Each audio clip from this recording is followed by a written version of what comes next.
Hi everyone. तो आज इस वीडियो में हम लोग देखने वाले हैं, ऑलरेडी आपको हेडिंग से ही पता चल गया होगा।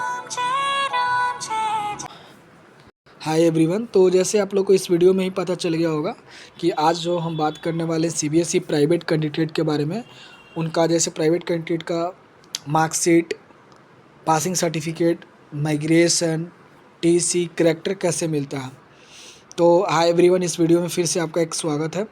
इस वीडियो में हम लोग बात करते हैं करैक्टर सर्टिफिकेट और ट्रांसफ़र सर्टिफिकेट, जिसको हम लोग कॉलेज लिविंग सर्टिफिकेट भी बोलते हैं और स्कूल लिविंग सर्टिफिकेट भी बोलते हैं। वो अलग अलग जगह पे अलग अलग उसका नाम होता है, लेकिन है ही टीसी, ट्रांसफ़र सर्टिफिकेट। इसको आपको कोई भी प्राइवेट कैंडिडेट, सपोज उन्होंने 11th-12th जहाँ से first time regular as student exam दिया था सीबीएसई का फर्स्ट टाइम बोर्ड का, वहाँ से वो कलेक्ट करेंगे। भले उन्होंने फेल हो गए या पास हो गए या इम्प्रूवमेंट के लिए उन्होंने प्राइवेट कैंडिडेट तौर पे अप्लाई किया था, लेकिन उनका ट्रांसफ़र सर्टिफिकेट और करैक्टर सर्टिफिकेट उनको कॉलेज प्रीवियस स्कूल्स के द्वारा मिलेंगे। ये बात आपका क्लियर हो गया। अब सेकंड क्वेश्चन होता है कि जब आपका सीबीएसई रिजल्ट जारी करती है, उसके बाद प्राइवेट कैंडिडेट हो, वो फॉर्म भरे हैं, कंपार्टमेंट का हो, एडिशनल सब्जेक्ट हो, इम्प्रूवमेंट हो या फेलुअर एज भरे हैं, तो प्राइवेट कैंडिडेट का जो मार्कशीट होता है वो रिजल्ट आने के 1 महीने या मैक्सिमम 4 महीने के भीतर आपके घर पे सीबीएसई बाई पोस्ट डिलीवर किया जाता है। यहाँ पे अभी लिखा भी है, original marksheet marks sent by CBSE regional office by speed post your students address. 1 to 2 month पहले लगता था, लेकिन अब सीबीएसई थोड़ा सा डिले करती है, तो एटलीस्ट 1 से लेकर 4 मंथ के बीच में अवेलेबल करा देती है आपकी मार्कशीट। सेकेंड क्वेश्चन होता है कि माइग्रेशन आपको कहाँ से मिले।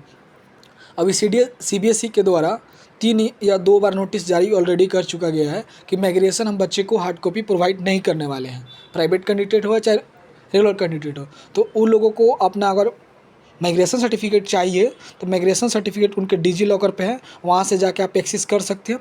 या आपको हार्ड कॉपी चाहिए तो एक सीबीएसई का वेबसाइट है, DADS officially website, duplicate academy document system पे जाके वेबसाइट से अप्लाई करेंगे तो वहाँ से आपका माइग्रेशन मिल जाएगा।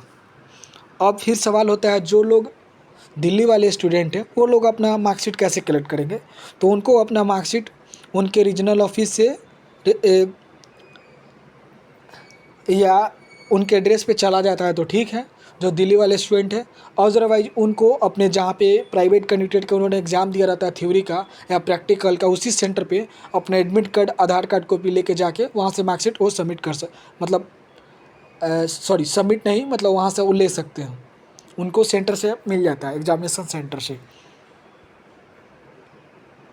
जैसे कि मैंने पहले ही बताया था कि रिजल्ट डिक्लेयर होने के बाद 4 से 5 मैक्सिमम, मतलब 4 से 5 वीक लगते हैं। कभी कभी डिले होता है तो 1 से 4 मंथ लगते हैं, लेकिन ज़्यादा मंथ नहीं लगता है, 1 से 2 मंथ में हो जाता है डिलीवर। या तो आप डिजी लॉकर से भी जाके वहाँ से ले सकते हो। अब सवाल होता है इम्प्रूवमेंट कैंडिडेट का। बहुत लोग का इम्प्रूवमेंट का डाउट है कि भैया मैं एग्ज़ाम दिया हूँ और मेरा जो मार्कशीट है वो कितने सब्जेक्ट का आएगा। सपोज आपने 4 पेपर का फॉर्म भरा है तो आपको 4 ही सब्जेक्ट का मार्कशीट आएगा। अब बात रहा प्रैक्टिकल का, तो सपोज मैं आपको एग्जांपल देता हूँ, आपने 2026 में बोर्ड एग्ज़ाम लिखा, अब 2027-28 के लिए आपने अप्लाई किया इम्प्रूवमेंट के लिए, तो इसका जो प्रैक्टिकल मार्क्स है वो कैरी फॉरवर्ड हो जाता है, क्योंकि सीबीएसई के पास डेटा उनके पास रहता है तो कैरी फॉरवर्ड कर देते हैं, आप सिर्फ थ्योरी के एग्ज़ाम लिखते हैं। लेकिन बहुत ऐसे स्टूडेंट हैं, जैसे इनिशियल रिपीट हो गया, फेलुअर हो गया, जिनका सीबीएसई के पास डाटा नहीं होता है, उनको सीबीएसई के प्रैक्टिकल एग्ज़ाम में प्राइवेट कैंडिडेट का एक नोटिस निकलती है सीबीएसई द्वारा, उनको अपने थ्योरी सेंटर पे जाके प्रैक्टिकल एग्ज़ाम को अपीयर होना पड़ता है। और एक चीज़ और चीज़ बता देता हूँ, इम्प्रूवमेंट में उसका मार्कशीट अलग आता है। आप 3 पेपर का दोगे तो 3 ही आएगा, ना कि आपका कंबाइंड मार्कशीट आएगा। अब बात करते हैं कंपार्टमेंट वाले स्टूडेंट के लिए, जिनका 1 पेपर या 1 से अधिक में मतलब 3 या 1 के बीच में वो फेल हुए रहते हैं। वैसा स्टूडेंट को सीबीएसई क्या करती है, सपोज आपने 5 पेपर एग्ज़ाम दिया, 4 पेपर आप पास कर गए, 1 पेपर में फेल हो गए, तो आप नेक्स्ट ईयर देते हैं। तो एग्ज़ाम जब आप क्लियर करते हैं तो उसका मार्क्स को जोड़ के पूरे को कंबाइंड करके एक मार्कशीट आपका रिलीज़ करती है, जिसको सीबीएसई अपने भाषा में कंसोलिडेटेड मार्कशीट बोलती है। और वो प्रीवियस डाटा भी रखती है, और वो जो अपनी जो एग्ज़ाम क्लियर करते हैं उस सब्जेक्ट का, तो उसको ऐड करके एक कंसोलिडेटेड मार्कशीट आपको प्रोवाइड कर दिया जाता है। और उस पर कुछ ऐसा लिखा नहीं रहता है कि आप सप्लीमेंट्री हो या कुछ हो, ऐसे कुछ भी नहीं लिखा रहता है। और जो आपका कंसोलिडेटेड जो मार्कशीट देती है सीबीएसई, जो सप्लीमेंट्री वाले स्टूडेंट या फेल वाले, उन पे लिखा रहता है मार्कशीट सम सर्टिफिकेट, यानी आपका मार्कशीट ही आपका पासिंग सर्टिफिकेट है। वहाँ ऑलरेडी मेंशन रहता है मार्कशीट सम पासिंग सर्टिफिकेट। तो सीबीएसई आपका पासिंग सर्टिफिकेट अलग से रिलीज नहीं करती है, चाहे वो रेगुलर स्टूडेंट हो या प्राइवेट कैंडिडेट हो, उनके मार्कशीट पे लिखा रहता है मार्क्स सम सर्टिफिकेट। ये आपका डाउट क्लियर हो गया। और बोर्ड ने एकदम बोला भी है कि the board is release issue a marksheet cum passing certificate indicating marks obtained इस सब्जेक्ट सेपरेटली। और सीबीएसई कभी भी अपना स्कोर परसेंटेज मेंशन नहीं करती है। हाँ, अगर आप 6 पेपर का एग्ज़ाम दिए हैं 10th में या 12th में, तो जिस भी इंस्टीट्यूट में हायर स्टडीज़ के लिए आप एडमिशन ले रहे हैं, इंजीनियरिंग में, मेडिकल में, तो इस लेवल क्राइटेरिया अपने इंस्टीट्यूट का अलग अलग होता है, उसके अकॉर्डिंग वो कैलकुलेट करके आपका परसेंट आपको एडमिशन ले लेते हैं। अब एक और डाउट होता है, मार्कशीट पे सिग्नेचर कहाँ से कराएं, स्टैम्प कहाँ से कराएं। सपोज आप प्राइवेट कैंडिडेट हो, प्राइवेट कैंडिडेट का मैं इस वीडियो में बात ही कर रहा हूँ, तो आपको अपना एग्जामिनेशन सेंटर पे जाके जहाँ से अपने सिग्नेचर कराया, वहीं से आपको एडमिट कार्ड जहाँ से अपने साइन कराया रहता है, एग्ज़ाम का सेंटर होता है, वहीं पे जाके मार्कशीट पे सिग्नेचर या स्टैम्प कराना है। अगर वैसे नहीं हो पाता है तो आप जहाँ पे प्रीवियस स्कूल्स में स्टडीज़ कर रहे थे, यानी जब फर्स्ट टाइम आपने रेगुलर का एग्ज़ाम दिया था सीबीएसई बोर्ड का, 10th हो या 12th हो, तो वहाँ से जाके भी आप करा सकते हैं। मैंने यहाँ मेंशन भी किया हूँ कि marksheet stamps a sign also centre डिप्रीडेंटेड theory of police examination centre या प्रीवियस स्कूल स्टडीज़ जहाँ से आप करते थे। अब मैं डाउट का क्वेश्चन लेने वाला हूँ।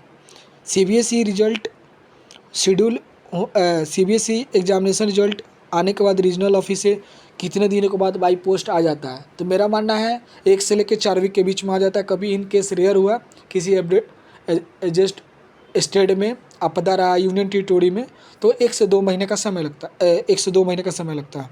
यानी कि सीबीएसई अगर अपना मार्कशीट आपके घर पे नहीं भेजती है, तो आप सीबीएसई को बाय मेल आप उनके ऑफिशियली वेबसाइट से जाके आप सीबीएसई को मेल कर सकते हैं कि मेरे यहाँ, या तो आप WDS पे भी अप्लाई करके जहाँ से वहाँ से भी मार्कशीट आप ले सकते हो। मैंने already fail initial compartment improvement student के लिए बात कर लिया। वैसे स्टूडेंट जो रिसेंटली रेगुलर एग्ज़ाम दिए थे और वो नेक्स्ट ईयर इम्प्रूवमेंट दे रहे हैं, तो उनका जो प्रैक्टिकल का मार्क्स होता है वो कैरी फॉरवर्ड हो जाता है। लेकिन जो बच्चे फेल हो गए या कंपार्टमेंट सपोज इस ईयर वो पेपर दिए, कंपार्टमेंट आ गया, तो उनका भी नेक्स्ट ईयर के लिए वो मार्क्स प्रैक्टिकल का कैरी फॉरवर्ड हो जाएगा। लेकिन वैसे बच्चे जो 25 में से पहले के हैं, सपोज मैं एग्जांपल ले रहा हूँ 2026 से पहले के हैं, उन लोगों को अपने प्रैक्टिकल एग्ज़ाम लिखने की ज़रूरत है। अदरवाइज वो क्या करती है सीबीएसई, आपको प्रो डेटा रेट के बेसिस पे सपोज दे देती है। सपोज आपने थ्योरी में 70 का एग्ज़ाम दिया, आपको 35 नंबर आया, 50%, वैसा ही वो वहाँ पे भी सेम क्राइटेरिया लगाती है, 30 में 15 आपको देके, और वो टोटल मार्क्स आपके थ्योरी कॉलम में लिख देगी। इसलिए मैंने यहाँ लिखा भी हूँ कि प्रैक्टिकल्स इंटरनल्स, ये जो नोटिफिकेशन आता है सीबीएसई का प्राइवेट एजेंट का, वहाँ भी मेंशन रहता है marks are the student will be carry forward, pro database will give in, या practical marks will be conducting by CBSE by province law. Additional subject के लिए भी सेम वही रूल है। या तो आपके पास उनका डाटा नहीं है सीबीएसई का, तो आपको प्रैक्टिकल एग्ज़ाम लिखना पड़ेगा। वैसे कुछ पेपर है जिनका सीबीएसई एग्ज़ाम कंडक्ट नहीं करती है, जैसे इंटरनल असेसमेंट, तो उसको क्या करती है, एडिशनल सब्जेक्ट वाले स्टूडेंट को, प्राइवेट कैंडिडेट को सीबीएसई उनको क्या करती है, उनको प्रो रेटिंग बेसिस पे नंबर दे देती है। The student who has the past can apply additional from list 2 year passing of the exam, दो जो स्टूडेंट्स आर एलिजिबल। सपोज आपने 2026 में पास किया तो आप भी दे सकते हो, और जो बच्चे 2025 में पास किए हैं वो भी 2027 में एडिशनल सब्जेक्ट दे सकते हैं। अगर वैसे सब्जेक्ट आप दे रहे हैं जिसमें प्रैक्टिकल है, तो आपको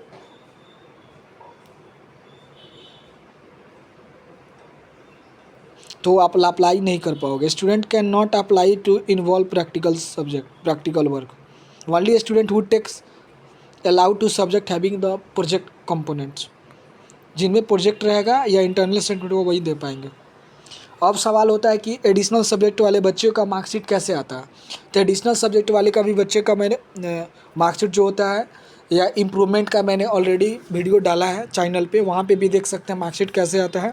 और मैं इस सेशन में डाउट ले रहा हूँ, तो उनका जो पेपर का एग्ज़ाम देते हुए CBSE सेपरेट मार्कशीट जारी करती है। सवाल होता है कि आप 100 नंबर का एग्ज़ाम दे रहे हो किसी भी पेपर में एडिशनल में, तो आपका मार्क्स कैसे आएगा वो प्रैक्टिकल। तो CBSE क्या करती है, उनका एक सॉफ्टवेयर होता है प्रोग्रामिंग, जो वो इंटर करते हैं थ्योरी का और कैलकुलेट करके वो दे देता है। या वो मेंशन भी किया रहता है उनके नोटिफिकेशन में, CBSE का प्राइवेट कैंडिडेट का एवरी ईयर जो रिलीज करती है फॉर्म हो, कि marks of graded theory subject will be converted out of the 100 through the computer programming of the subject of internal components. Marks these marks are the added in theory. तो theory में अब improvement कितने बार दे सकते हैं, तो एक ही बार दे सकते हैं, ओनली वन टाइम आप दे सकते हैं, वो भी रिसेंटली ईयर पास करने के बाद। वैसे स्टूडेंट जिन्होंने एडिशनल के लिए अप्लाई कर दिया है, वो इम्प्रूवमेंट सब्जेक्ट के लिए अप्लाई नहीं कर सकते हैं। और एक ही चांस आपको मिलता है पास करने के बाद। अगर सपोज आपने 26 में पास किया है 10th एंड 12th, तो आपको 27 मिलेगा। अब फिर सवाल होता है कि मैंने फिर से एक बार रिपीट कर देता हूँ, regular student, compartment student, supplementary student, initial private candidate student, जिनके भी मार्कशीट पे सम मार्कशीट स्टेटमेंट सम पासिंग सम सर्टिफिकेट लिखा है, उनका मार्कशीट ही पासिंग सर्टिफिकेट है।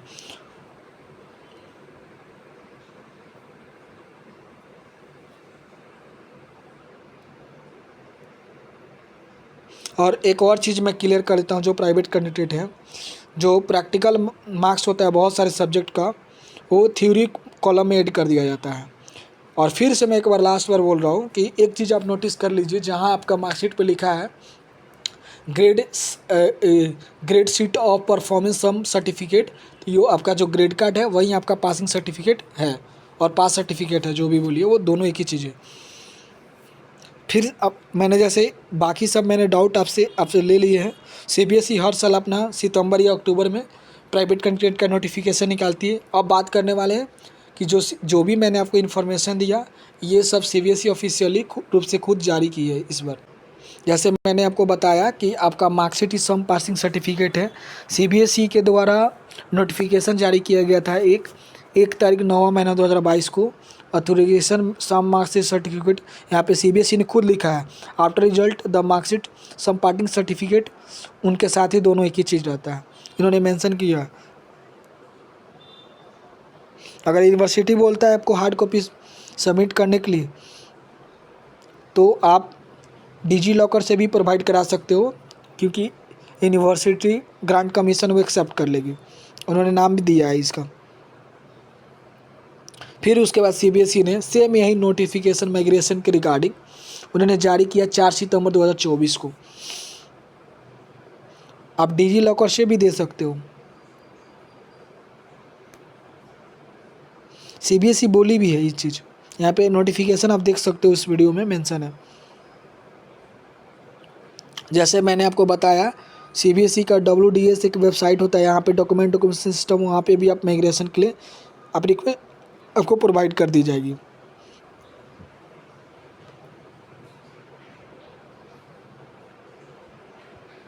और मैंने मेल किया था CBSE को, तो उन्होंने मेल के थ्रू भी रिप्लाई किया है कि your 2001 marksheet will be passing certificate.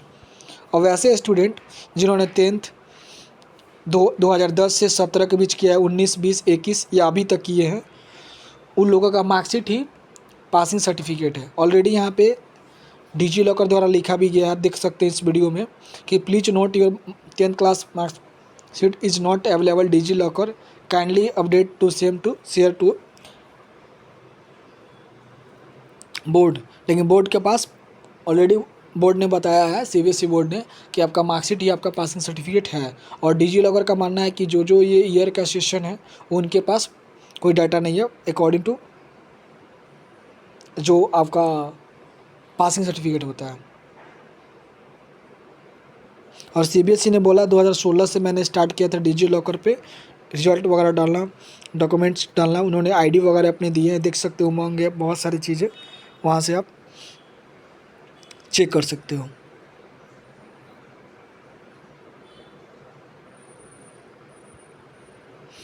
और सीबीएसई ने कुछ डाउट्स यहाँ पे देखे हैं, लिखे हैं कि ऐसे स्टूडेंट जो फेल कर जाते हैं वो थ्योरी रिपीट करते हैं तो क्या प्रैक्टिकल रिपीट करना चाहिए? No, because student has the fast pass in practical exam then previous marks will be carry forward accountability to theory. और सीबीएसई ने अपना सर्कुलर भी बोला है कि आप देख सकते हो। तो सीबीएसई ने भी डाउट लिया है, जो मैंने वीडियो में आपके डाउट लिए हैं। सप्लीमेंट्री आप 3 बार दे सकते हो, जिसको पहले कंपार्टमेंट बोला जाता था, 3 बार। और as a regular improvement student 2 या 3 बार आप इम्प्रूवमेंट एज ए स्टूडेंट एक ही बार फॉर्म भर सकते हो और एडिशनल 1 बार। और सीबीएसई का जो पासिंग क्राइटेरिया है आपको पता ही है कि 35% अलग अलग थ्योरी प्रैक्टिकल में चाहिए तब आप पास होंगे। तो ऐसे करके इस सेशन को मैं समाप्त करता हूँ। बाकी इस कुछ सेशन में नया नहीं बताया मैंने। और सीबीएसई ने बाकायदा भी लिखा है कि जो आपका मार्कशीट है वही आपका पासिंग सर्टिफिकेट है। मैंने विथ इन प्रूफ बोला है इस वीडियो में, मैंने डिजी लॉकर का भी दिखाया है आपको।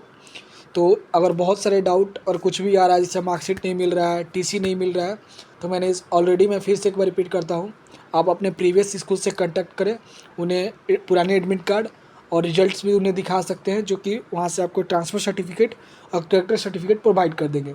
और माइग्रेशन तो आपको डिजी लॉकर का वैलिड है, या तो सीबीएसई के डुप्लीकेट एकेडमी डॉक्यूमेंट सिस्टम से जाके अप्लाई कर सकते हो, वहाँ सीबीएसई आपको रिक्वेस्ट पे प्रोवाइड कर देगी।